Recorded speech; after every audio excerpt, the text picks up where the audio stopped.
pertama kita, ya, pertemuan pertama kita dalam pelatihan SPSS. Karena berhubung masih berlangsung COVID, ya, jadi kita nggak bisa, pelatihannya di kelas, ya. Jadi, pertemuan kita itu akan berlangsung selama 4 kali pertemuan, tapi nanti akan saya ringkas jadi 2 kali pertemuan aja, ya. Karena setiap kali pertemuan itu 30 menit durasinya, jadi 1 jam. Paling cepat nanti mungkin 45 menit lah kita selesaikan materi kita. Jadi ada 4 materi yang akan kita bahas dalam setiap pertemuan. Nah, malam ini kita akan bahas tentang statistik inferensial dan statistik deskriptif, ya. Jadi sebelum kita belajar SPSS, kita harus mengerti dulu eh, dasar-dasar dari statistik, ya. Karena nanti berkaitan dengan data-data yang kita gunakan dalam penelitian kita, ya. Jadi eh, ini,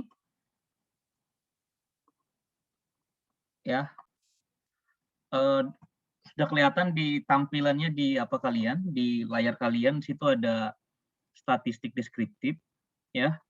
Jadi di materi modul yang kalian dapat, itu ada bab 1 itu pembahasan tentang statistik deskriptif. Jadi intinya gini, statistik itu ada 2 jenis, ya. Jadi kalau kita menggunakan penelitian, dalam penelitian, ada 2 jenis statistik.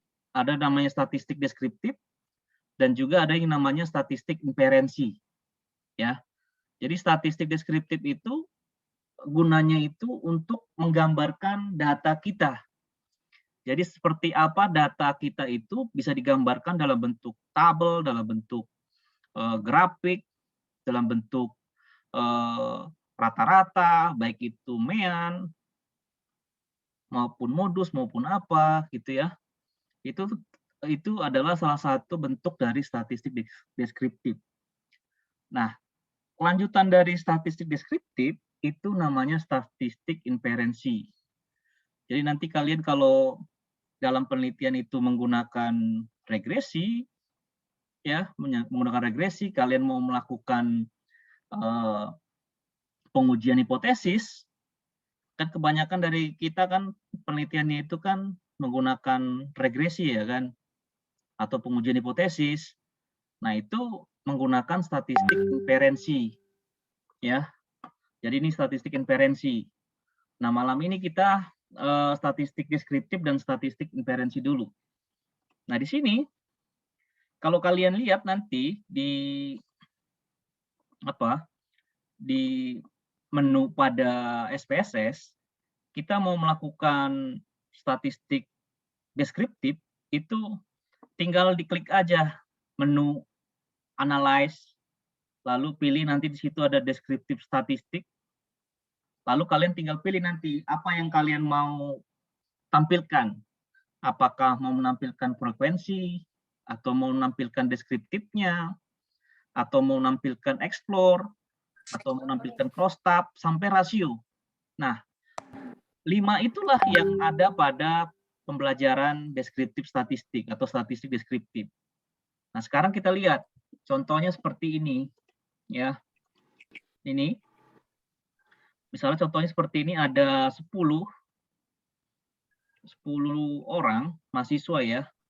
Datanya seperti ini misalnya, ada usia, jenis kelamin, nilai APK-nya, nilai BPC, nilai PLO-nya. Nah, ini kalau dimasukkan ke dalam SPSS di input, nanti langkah-langkahnya bisa kalian lihat lah nanti di apa ya, di di buku modul kalian, ya. Langkah-langkahnya ada. Nah, sekarang kita masuk dulu yang pertama itu bagaimana caranya menampilkan frekuensi. Jadi menu pada statistik deskriptif, ya, pada frekuensi itu gunanya untuk memperoleh jumlah pada nilai-nilai apa ya, nilai-nilai pada sebuah variabel tunggal.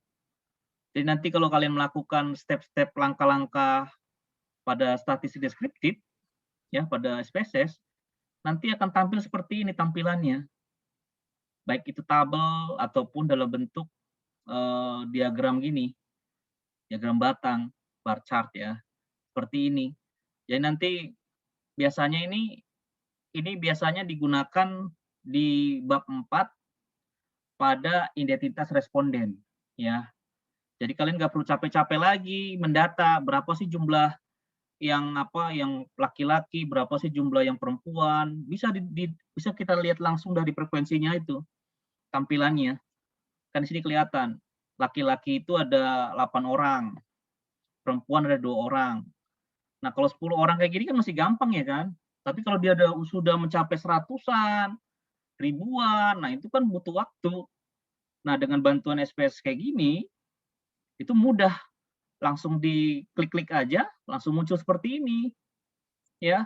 Kita bisa tahu langsung berapa jumlah, yang laki-laki, berapa jumlah yang perempuan, berapa yang umurnya 20 tahun, berapa yang umurnya 40 tahun, bisa langsung dibantu oleh program SPSS. Jadi kita tinggal pilih menunya nanti frekuensi, ya. Baru yang kedua, deskriptif. Nah, deskriptif itu menampilkan segala jenis, eee, informasi statistik, ya, baik itu jumlahnya berapa, jumlah populasinya berapa, ada 10 orang tadi.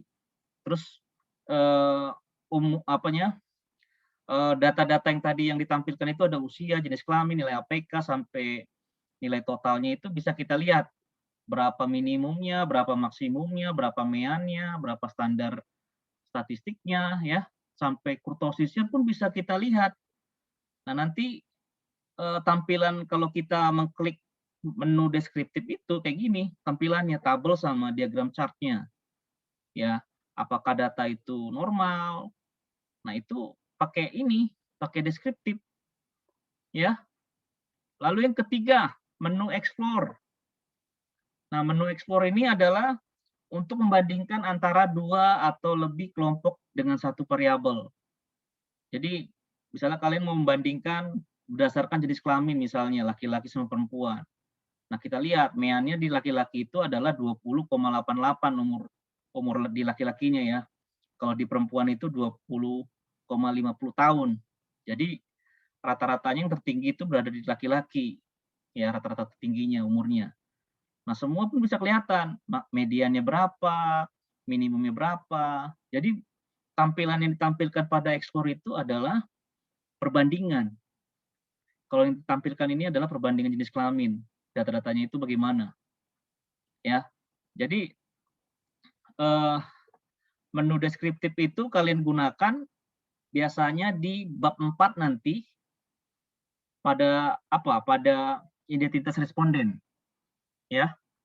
Tapi kebanyakan pada penelitian di manajemen yang menggunakan kuesioner, nah ini sangat membantu sekali kalau kita menggunakan statistik deskriptif, ya. Jadi berguna sekali.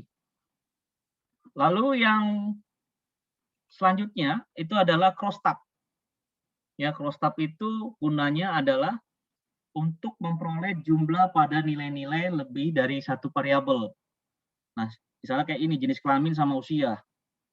Kita mau tahu jenis kelamin laki-laki itu berapa sih jumlahnya pada usia yang ada di tabel tadi.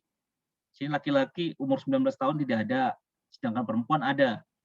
Terus laki-laki pada usia 20 tahun ada 2 orang, perempuan tidak ada. Ya, seterusnya. Jadi perbandingan ini kalau ditampilkan pada statistik deskriptif itu kita memakai menu crosstab. Ya, crosstab. Nah, itu. Jadi tadi sudah dijelaskan ada yang namanya frekuensi, ada yang namanya deskriptif, ada yang namanya explore, ada yang namanya crosstab, dan juga ada juga yang namanya rasio, ya. Semua itu ada di menu deskriptif statistik. Nanti kalian bisa lihat di SPSS.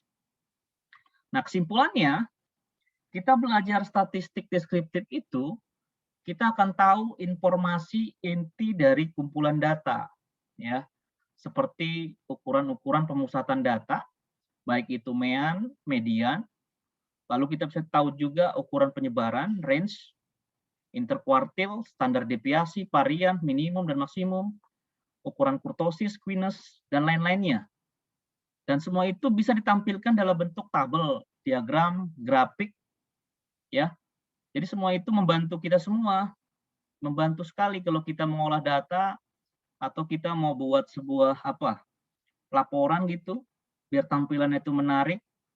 Makanya di beberapa majalah ataupun koran-koran sekarang tampilan statistik itu umumnya lebih menarik, ya kan?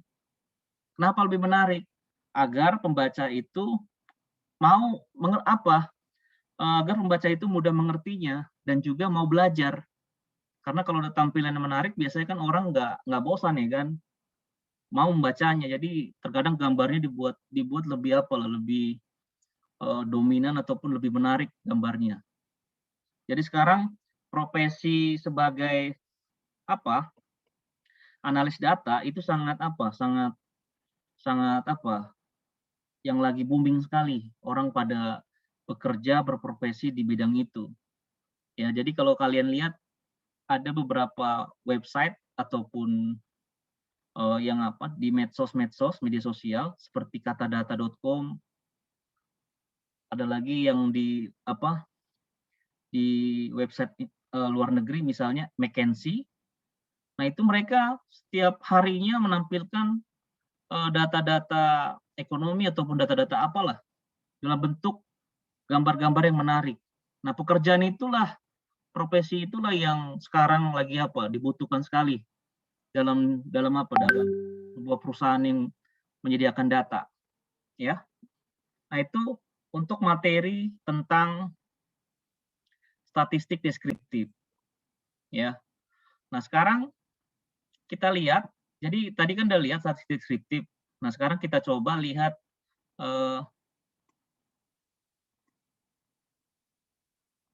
statistik inferensial, ya. Ini statistik inferensial. Jadi statistik inferensial itu kelanjutan dari statistik deskriptif. Jadi kalian yang nanti penelitiannya menggunakan regresi, berarti kalian sudah menggunakan yang namanya statistik inferensial, ya. Nah, di sini, jadi statistik inferensial itu nama lainnya adalah statistik induktif. Nah, biasanya kegiatan yang dilakukan dalam statistik inferensial itu adalah pendugaan, pengujian, penarikan kesimpulan berdasarkan data dan hipotesis yang kita gunakan pada penelitian kita, ya. Jadi tujuan dari statistik inferensial itu adalah melakukan generalisasi. Jadi nanti kalau di penelitian kalian ada sampelnya berapa, populasinya berapa, nanti kalau datanya udah dapat, diolah, lalu akan dilakukan pengujian, ya kan, pengujian hipotesis. Nah, dari pengujian hipotesis itu nanti akan dicari kesimpulannya apa, ya. Jadi statistik inferensial ini sangat menarik sekali kalau kalian menggunakan penelitiannya dengan metode kuantitatif, ya, pakai regresi ataupun nanti kebanyakan anak manajemen itu penelitiannya itu biasanya menggunakan penelitian lapangan, kuesioner biasanya. Nanti kuesioner itu dibuat dengan skala, misalnya skala Likert, ya. Itu berguna sekali kita mempelajari statistik inferensial. Nah, dalam statistik inferensial ini terbagi dua macam, ada statistik parametrik dan statistik non parametrik. Kalau statistik parametrik itu datanya itu diasumsikan mengikuti suatu distribusi tertentu, ya, distribusi normal biasanya. Nah, kalau pada statistik non parametrik itu datanya diasumsikan tidak mengikuti distribusi tertentu. Ini agak susah kalau statistik non parametrik, ya. Kalau statistik parametrik masih bisa mudah kita kerjakan. Lalu, nah ini yang paling penting, dalam laporan penelitian kita ataupun skripsi yang kita akan buat, statistik inferensial sering digunakan bersama-sama dengan statistik deskriptif. Jadi statistik deskriptif itu biasanya di awal-awal bab 4, ya, hasil penelitian. Jadi nanti kalian akan menampilkan identitas responden. Nah, itu menggunakan statistik deskriptif. Lalu kelanjutan dari penelitian kalian, misalnya kalian melakukan regresi, nah itu berarti kalian menggunakan statistik inferensial. Ya. Jadi dua statistik tadi itu saling membantu dalam penelitian kalian. Kalau penelitian kalian menggunakan regresi dalam penelitian. Tapi kan kalau saya lihat di beberapa penelitian mahasiswa di manajemen, itu sekarang banyakkan judulnya itu kebanyakan strategi apa gitu. Kebanyakan diarahkan ke arah penelitian kualitatif. Ya, kualitatif. Kalau penelitian kualitatif itu agak susah ya bagi orang-orang ataupun mahasiswa yang suka angka-angka atau berhitung, ya. Tapi kalau kalian memang mahasiswanya suka membuat karangan indah atau suka membuat puisi atau suka bisa menggambarkan sebuah benda itu dengan kata-kata yang banyak, nah itu mudah kalau kita mengerjakan penelitian kualitatif, ya mudah sekali. Tapi kalau bagi yang nggak suka mengarang indah, nggak suka membuat puisi orangnya, nah itu sangat sulit sekali kita membuat beberapa rangkaian kata-kata itu menjadi sebuah laporan penelitian, ya. Kalau saya lebih cenderung sukanya yang pakai kuantitatif, pakai angka-angka, lebih gampang dia. Karena kalau kualitatif itu agak susah, karena biasanya dia kita akan kesulitan sekali, ya. Karena itu kebanyakan penelitian-penelitian itu dalam bentuk wawancara. Nah, itu yang gambaran dari kalau penelitian-penelitian di program studi manajemen. Kalau di ekonomi bangunan kebanyakan mereka penelitiannya kuantitatif. Di akuntansi juga begitu juga, kuantitatif juga kebanyakan. Jadi penelitian itu menggunakan data-data, ya. Nah, sekarang saya akan coba ini